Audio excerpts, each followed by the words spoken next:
You might think diversification is simply about putting your money into different asset classes like shares, fixed income and property, so you aren't tying your fortunes to one particular investment. But in reality, protecting your savings requires more than just spreading your eggs amongst different baskets. You also need to make sure you're diversifying across different time periods, within asset classes and across markets. The length of time you have to be invested helps with diversification.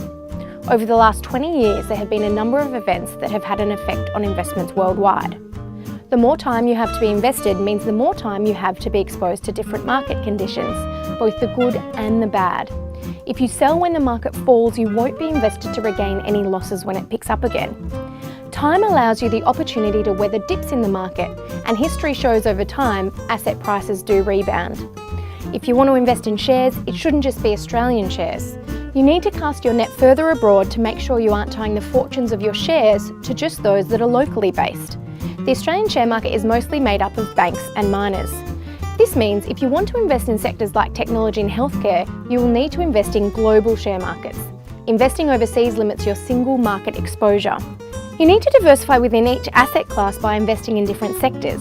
Take shares for instance. You wouldn't own every bank in Australia because if the banking sector did poorly, then all your investments would suffer. Plus, you need to have a variety of companies with different features about them, which isn't as easy as spreading your cash amongst BHP, Woolies, NAB and Myer. You should look at company size and how they make their money.